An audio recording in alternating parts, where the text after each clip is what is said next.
জনগণের কাছে যাওয়া বাদ দিয়ে নির্বাচনের প্রতিনিধির আগে প্রশাসনের কাছে যেত, প্রশাসনকে খুশি করতে পারলে আপনি নির্বাচনের প্রতিনিধি হয়ে যাচ্ছে। বাংলাদেশি তরুণদের কাজ করার সুযোগ করে দেয়, তবে আমাদের বৈদেশিক মুদ্রার অনেকটা সাশ্রয় হবে। দরজয় কড়া নাড়ছে ত্রয়োদশ জাতীয় সংসদ নির্বাচন আসন্ন। এই নির্বাচন ঘিরে তরুণরা কি ভাবছেন তা জানতে আমরা আছি সংসদীয় আসন চাঁপাইনবাবগঞ্জ ৩ আসনে। প্রথম ভোটার হিসাবে আমরা জানার চেষ্টা করব তাদের মনোভাব। আমরা কথা বলছি এই আসনের বিভিন্ন শ্রেণী পেশার তরুণদের সঙ্গে।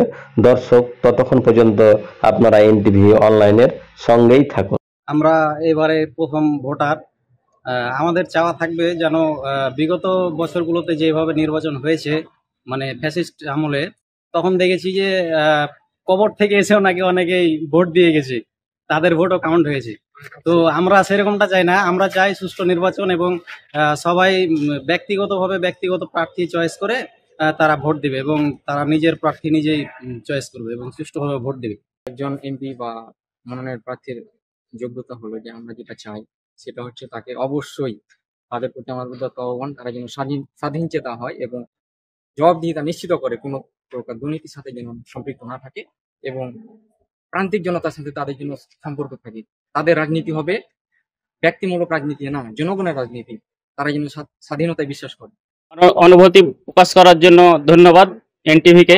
আমি চাচ্ছি যে নির্বাচন সুষ্ঠু হোক, সুন্দরভাবে হোক, দেশের আইন শৃঙ্খলা বাহিনী পর্যবেক্ষণ ভালো হোক, এটাই আমার কামনা। আমার বর্তমান সরকারের কাছে এটাই আশা রাখতে চাই যে তিনি যাতে কোনো দলের কথায় প্রভাবিত না হয়, তিনি যাতে মানুষের কল্যাণের কথাটাই প্রথমে ভাবে, এটা যদি ফার্স্ট প্রায়োরিটি হয়। আর এটাই হচ্ছে যে চাই। আর সুষ্ঠু নির্বাচন, এটা আমরা অনেকদিন হয়তো দেখিনি, অনেক রকম ঝামেলা হচ্ছে, এবার যাতে হয়। আমি আমার ফার্স্ট ভোটটা খারাপ করতে চাই, এই জন্য আমি চাই যাতে আমার বাবা মা একটা ভালো পরিবেশ আমাকে পাঠাতে পারে এবং ভোটটা যাতে আমার অভিজ্ঞতাটা খুব সুন্দর। বর্তমান অন্তর্বর্তী সরকার ডক্টর ইউনূস, উনাকে আমরা মানে যেভাবে শুরুর দিকে মূল্যায়ন করেছিলাম বা যেভাবে ভেবেছিলাম যে উনি ভালো কিছু আমাদের দিবে বা যেরকমটা প্রত্যাশা করেছিলাম, যে প্রত্যাশার বাইরেও তিনি কিছু মানে কিছু একটা করার ক্ষমতা রাখে। কারণ হচ্ছে আমাদের বাংলাদেশের একমাত্র নোবেল বিজয়ী তিনি।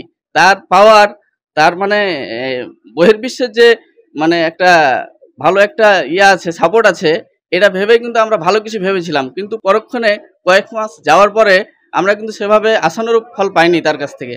আমরা যেরকমটা চেয়েছিলাম রাষ্ট্রের বিভিন্ন সেক্টর সংস্কার হবে, দেশের বিভিন্ন দুর্নীতি খাতগুলো আস্তে আস্তে মানে নিচু পর্যায়ে আসবে এবং প্রশাসনিক থেকে শুরু করে শিক্ষা খাত থেকে শুরু করে বিভিন্ন খাত, এগুলা উত্তরোত্তর ভালো মানে ভালো কিছু দিবে আমাদের, এটা আশা করেছিলাম। কিন্তু সরকার এই জায়গায় ব্যর্থ। এখন এ প্রার্থী দাঁড়িয়েছে, আমি তাকে দেখবো, অনেক দল থেকে অনেকগুলা প্রার্থী দিবে, তো আমাকে দেখতে হবে কোন প্রার্থীটা সৎ, কোন প্রার্থীটা ভালোভাবে কাজ করতে পারবে, আমাদের আশা পূরণ করতে পারবে, জনগণের আশা পূরণ করতে পারবে, আমরা তাকেই ভোট দিব। আমার ভোট আমি অন্য কাউকে কেন দেবো? আমি নিজের ইচ্ছায়, নিজের চেতনায় আমি ভোট দিতে যাব। আমি যদি এমপি হতাম তাহলে আমি প্রথমত বাংলাদেশের বেকারত্ব সমস্যা নিয়ে কাজ করতাম।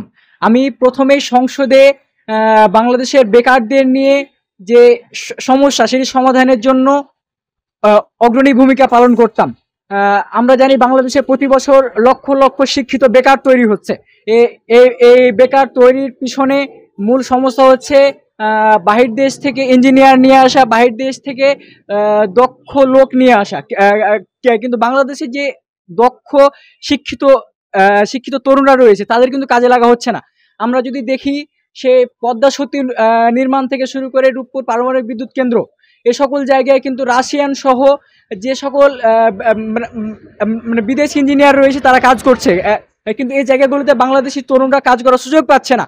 আমরা যদি এই জায়গাগুলোতে বাংলাদেশি তরুণদের কাজ করার সুযোগ করে দেই, তবে আমাদের বৈদেশিক মুদ্রার অনেকটা সাশ্রয় হবে এবং সেই বৈদেশিক মুদ্রা দিয়ে আমরা বাংলাদেশের অন্যান্য যে সকল সেক্টরে আমাদের উন্নয়ন প্রয়োজন, যেমন বাংলাদেশের সামরিক খাতে যে ভঙ্গুর দশা, সেই জায়গাগুলোতে আমরা কাজে লাগাতে পারবো সেই বৈদেশিক মুদ্রা।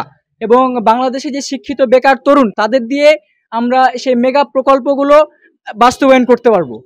আমি এমপি নির্বাচিত হলে প্রথমত এই বিষয়টি নিয়ে কাজ করব। দর্শক, এতক্ষণ শুনছিলেন চাঁপাইনবাবগঞ্জ ৩ আসনের তরুণ ভোটারদের ভাবনা। তাদের এই মূল্যায়ন রাষ্ট্র গঠনে সহায়ক হবে, এ প্রত্যাশায় মোহাম্মদ জহুরুল ইসলাম, এনটিভি অনলাইন, চাঁপাই নবাবগঞ্জ।